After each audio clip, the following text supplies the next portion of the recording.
सन् 1991मा सोभियत सङ्घ विघटन हुनु अघिको विश्वलाई दुई ध्रुवीय विश्व भनिन्थ्यो।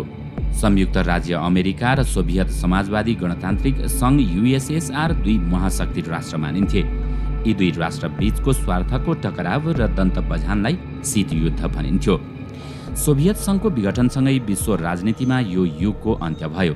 सोभियत सङ्घ रुस सहित 15वटा गणराज्यमा टुक्रियो र ती फरक फरक देश बने। सोभियत सङ्घले बनाएको कम्युनिस्ट राष्ट्रहरूको सैन्य सङ्गठन वार्सा प्याक्ट पनि बाँकी रहेन। त्यसपछि विश्लेषकहरूले भन्न थाले विश्व दुई ध्रुवीयबाट एक ध्रुवीय भयो। अब महाशक्ति राष्ट्र अमेरिका र उसको सैन्य गठबन्धन नेटो मात्र बाँकी रह्यो। तर विशेषतः सन् 2008को वित्तीय सङ्कट र विश्वमा अमेरिकाको घट्दो भूमिकापछि यो विश्लेषण पनि बाँकी रहेन। विश्वको रणनीतिक शक्ति सन्तुलन न शीत युद्धको समयमा जस्तो दुई न सोभियत सङ्घको विघटनपछि जस्तो एक बरु बहुध्रुवीय बन्दै गयो। समकालीन विश्व एक बहुध्रुवीय शक्ति सन्तुलन भएको विश्व हो। दर्शकवृन्द, आउनुहोस् आजको यस श्रृङ्खलामा हामी के साँच्चै अब नेपाल तीन ढुङ्गाको तरुल भएको हो त? आज हामी यसैको बारेमा विशेष चर्चा गर्नेछौँ। पुराना युरोपेली शक्ति राष्ट्र बेलायत र फ्रान्स अझै संयुक्त राष्ट्र सङ्घको सुरक्षा परिषदमा भिटो राष्ट्र छन्। रुस सोभियत सङ्घको उत्तराधिकार रूपमा भिटो राष्ट्र छँदैछ। संयुक्त राष्ट्र सङ्घ भिटो माग गरिरहेका 4 राष्ट्रहरूको समूह G4 अर्थात् भारत, ब्राजिल, जापान र जर्मनीले नयाँ शक्ति राष्ट्रको दाबी प्रस्तुत गरेका छन्। अफ्रिका महादेशबाट दक्षिण अफ्रिकाले ब्रिक्स संस्थापक राष्ट्रका रूपमा आफ्नो नयाँ परिचय स्थापित गरेको छ। अस्ट्रेलिया अर्को शक्ति राष्ट्रको रूपमा उदित हुँदैछ। तर नेपालका लागि भने यी शक्ति राष्ट्रमध्ये भारत, चीन र अमेरिकाले एक नयाँ त्रिकोण बनाएका छन्। समकालीन नेपालको रणनीतिक तथा कूटनीतिक शक्ति सन्तुलन र समीकरणको मुख्य आधार भारत, चीन, अमेरिका त्रिकोण हो भन्ने प्रष्टै अनुभूत गर्न सकिन्छ। भारत, चीन, अमेरिका त्रिकोण नेपालका लागि अभिशाप हुने हो कि वरदान? यो प्रश्न आज अहम महत्त्वको विषय बनेको छ। दुर्भाग्यपूर्ण त्रिकोणको मिथक। त्रिकोणहरू सर्वथा दुर्भाग्यपूर्ण मात्र होइन, वरदान पनि साबित हुन सक्छन्। तर अक्सर त्रिकोणलाई दुर्भाग्यपूर्ण मान्ने परम्परा जस्तै भइसकेको छ। दुर्भाग्यपूर्ण त्रिकोणको मिथ उत्तरी प्रशान्त महासागरबाट बनेको थियो, जसलाई बर्मुडा त्रिकोण भनिन्छ। तर यो राजनीतिक नभएर भौगोलिक त्रिकोण थियो। बर्मुडा त्रिकोण प्रशान्त महासागरको करिब 13 लाख वर्ग किलोमिटर क्षेत्रफल भएको त्यो क्षेत्र हो जहाँ पुगेपछि उड्दा उड्दैको हवाई जहाज र चल्दा चल्दैका पानी जहाज एकाएक गायब हुन्थे। ती किन र कसरी गायब हुन्थे कसैले भन्न सक्दैनथ्यो। त्यसभित्र निकै ठुलो प्राकृतिक रहस्य हुनुपर्दछ भन्ने विश्वास गरिन्थ्यो। त्यहाँनिर ठुलो सामुद्रिक भूमरी छ जस कसैलाई सजिलै निल्न सक्दछ भन्ने ठानिन्थ्यो। सन् 1975मा ल्यारी कुत्सेले त्यसमाथि एक किताब लेखे, द बर्मुडा ट्रायंगल मिस्ट्री सल्भड अर्थात् बर्मुडा त्रिकोणको रहस्य समाधान भयो। कुत्सेको तर्कमा समुद्रको जुन क्षेत्रलाई बर्मुडा त्रिकोण भनिन्छ र त्यहाँ जे जति दुर्भाग्यपूर्ण दुर्घटना भएको तथ्य दिइन्छ, ती अधिकांश दुर्घटनाहरू त्रिकोण भनिएको क्षेत्रभन्दा बाहिर भएका हुन्। अर्को, बर्मुडा त्रिकोणभित्र जे जति दुर्घटना भए त्यो कुनै अस्वाभाविक सङ्ख्या होइन। समुद्रका अन्य विभिन्न क्षेत्रमा पनि त्यस्ता दुर्घटना भएका छन्। भारत, चीन, अमेरिका रणनीतिक स्वार्थको त्रिकोण नेपाल रूपी जहाजका लागि अभिशाप बन्नेछ भन्ने भाष्य सत्य हो कि बर्मुडा त्रिकोणबारे कुत्सेको दाबी झैँ अतिशयोक्तिपूर्ण चर्चा मात्र हो? यो हाइपोथेसिस अब सम्परीक्षणको चरणमा प्रवेश गरेको छ। राजनीतिक त्रिकोणको भाष्य। बर्मुडा त्रिकोण सत्य होस् वा गलत, आधुनिक विश्व राजनीतिमा त्रिकोण विश्लेषणको आफ्नै परम्परा छ।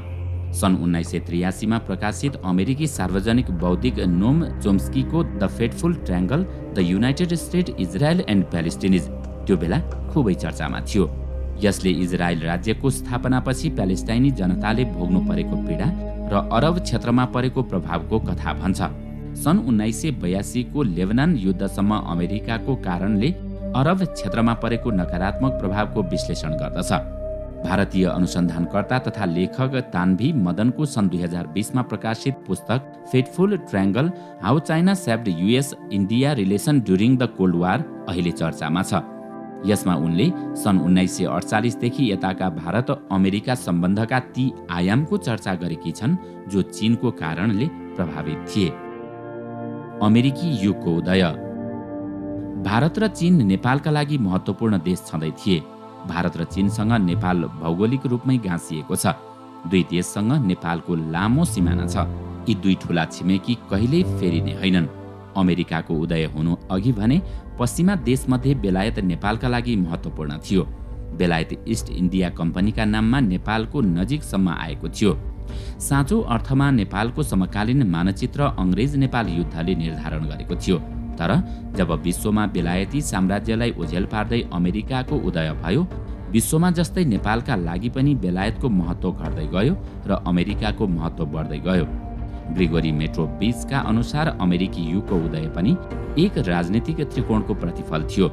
उनका अनुसार दोस्रो विश्वयुद्धमा नाजी जर्मनको पराजय नै अमेरिकी युगको उदयको प्रमुख कारण थियो भने बेलायतसँगको सहकार्य र प्रतिस्पर्धा दोस्रो महत्त्वपूर्ण कारण बन्यो। भारत इस्ट इन्डिया कम्पनीको शासन कायम छँदै सन् 1947 मा अमेरिकाले नेपालमा आफ्नो दूतावास खोलेको थियो। त्यसको केही महिनापछि अङ्ग्रेज भारत छोडेर फर्किए। भारत स्वतन्त्र भयो। अमेरिका नेपालमा औपचारिक कूटनीतिक सम्बन्ध कायम गर्ने दोस्रो देश थियो। ठिक त्यही बिन्दुबाट बेलायतको महत्त्व नेपालका लागि घट्न र अमेरिकाको महत्त्व बढ्न थाल्यो। चीनको बढ्दो महत्त्वाकांक्षा। सन् 1914 मा वर्तमान राष्ट्रपति सी जिनपिङको उदय हुनुअघि नेपालका लागि चीन असल भावना र भद्र तथा शान्त कूटनीति भएको छिमेकी मित्र राष्ट्र थियो। इतिहासको चीन यथार्थमा त्यस्तो थिएन। प्राचीन कालमै चीनले ग्रेट वाल, सिल्क रोडदेखि टेराकोटा वारियर जस्ता अनेक आश्चर्य निर्माण गरेर विश्वलाई चकित पारेको थियो। इतिहासको कुनै कालखण्डमा नेपाल चीन बीच भीषण युद्ध समेत भएको थियो। तर प्राचीन तथा मध्यकालीन चीनका गौरव विश्वले बिर्सिसकेको थियो। सन् 1911 को गणतान्त्रिक क्रान्ति अघि चीन एक अफिमची अर्थात् मन्दर राष्ट्रमा गनिन्थ्यो। त्यति बेला पश्चिमाहरू एसियाको बिमार राष्ट्र भनेर चीनलाई जिस्काउँथे। सन् 1949 को नयाँ जनवादी क्रान्ति मार्फत माओ त्से तुङले चीनलाई बिल्कुलै नयाँ प्रकारको राजनीतिक मोड दिए। सन् 1978 पछि सुधारवादी नेता देङ सियाओपिङले आधुनिक शक्ति राष्ट्र चीनको आधारशिला खडा गरे। सन् 2014 पछि वर्तमान राष्ट्रपति सी जिनपिङले चिनिया महत्त्वाकांक्षाको आक्रमण पुनर्जागरण गराए। सत्तारूढ चिनिया कम्युनिस्ट पार्टीका अनुसार विगत एक वर्षको चीनका मुख्य 3 चरण पूरा भएका छन् र चीन अहिले चौथो चरणमा छ। मतलब चीनको पहिलो चरणमा कम्युनिस्ट पार्टी स्थापना र राजनीतिक शक्ति निर्माण भएको थियो। यो चरण सन् 1921 देखि सन् 1949 सम्म रह्यो। दोस्रो चरणमा समाजवादी राज्य सत्ता र अर्थतन्त्रको जग निर्माण भएको थियो। यसको अवधि उनीहरूले सन् 1949 देखि सन् 1978 सम्म मान्ने गर्दछन्। यस्तै तेस्रो चरण अन्तर्गत महान सुधारकहरूको चरण सन् 1978 देखि सन् 2014 सम्मको अवधि। अहिले चीन चौथो चरणमा छ। यति बेला चीन चिनिया विशेषता सहितको समाजवाद र नयाँ विश्व व्यवस्था निर्माणको चरणमा छ। भारत चीन अमेरिकाको कति शक्तिशाली? आधुनिक राष्ट्रिय राज्यहरूको शक्तिलाई कसरी मापन गर्ने त्यसको कुनै स्थापित मानक छैन। तर केही आधार तय गर्न नसकिने होइन। पहिलो आधार क्षेत्रफल र जनसङ्ख्या हो। चीन क्षेत्रफलमा रुस र क्यानाडा पछिको विश्वको तेस्रो ठूलो देश हो। अमेरिका चौथो र भारत 7औं नम्बरमा पर्छ। विश्वमा तेस्रो भए पनि त्रिकोणमा भने चीन पहिलो देश हो, तर जनसङ्ख्यामा भने विश्वकै पहिलो ठूलो देश। चीनको जनसङ्ख्या करिब 1 अर्ब 45 करोड छ भने भारतको 1 अर्ब 38 करोडको हाराहारीमा छ। जनसङ्ख्यामा चीन र भारत दुवै अमेरिका भन्दा धेरै ठूला छन्। करिब 33 करोड मात्र जनसङ्ख्या भएको अमेरिका विश्वको तेस्रो जनसङ्ख्या भएको देश हो। दोस्रो आधार सायद अर्थतन्त्रको आकार हो। अर्थतन्त्रको आकारमा भने अमेरिका अझै पनि चीन भन्दा अगाडि छ। चीन दोस्रोमा छ भने भारत 7औं स्थानमा। तेस्रो आधार सैन्य शक्ति हो। यस मामिलामा भने उच्च 3 भित्र यिनै 3 देश छन्। सैन्य शक्तिको सङ्ख्यामा चीन पहिलो, अमेरिका दोस्रो र भारत तेस्रो स्थानमा छ। चीनको सेना 21 लाख, अमेरिकी सेना 15 लाख र भारतीय सेना करिब 14 लाख भन्दा बढी छ। तर अमेरिकाको सैन्य बजेट भने चीन र भारतको भन्दा धेरै नै उच्च छ। सन् 2021 मा अमेरिकाको सैन्य बजेट $738 बिलियन थियो भने चीनको त्यसको आधा भन्दा कम $210 बिलियन। भारतको झनै कम $94 बिलियन को मात्र। शक्ति राष्ट्रहरूको चौथो आधार उनीहरूको राजनीतिक स्थिरता, विश्व प्रभाव र भूमिका मान्न सकिएला। यस दृष्टिकोणबाट हेर्दा तीनवटै देशको राजनीतिक प्रणाली फरक फरक तर स्थिर छ। संघात्मकता र प्रत्यक्ष निर्वाचित राष्ट्रपतीय प्रणाली अमेरिकामा 245 वर्षदेखि निरन्तर छ। चीनमा एकदलीय कम्युनिस्ट शासन व्यवस्था लागू भएको 72 वर्ष पुग्यो। भारत स्वतन्त्र भएदेखि नै संसदीय लोकतन्त्र गणतन्त्रात्मक प्रणालीमा छ। यी तीनवटै देशमा तत्काल कुनै ठूलो राजनीतिक क्रान्तिको सम्भावना देखिँदैन। अभिशाप कि वरदान? आर्थिक विकास र अर्थतन्त्रको आकारमा अमेरिका र चीनको समकक्षमा भारत अझै पुगिसकेको छैन। तर ती तीनमध्ये नेपाल सबैभन्दा इङ्गेज हुनुपर्ने देश भने फेरि भारत नै हो।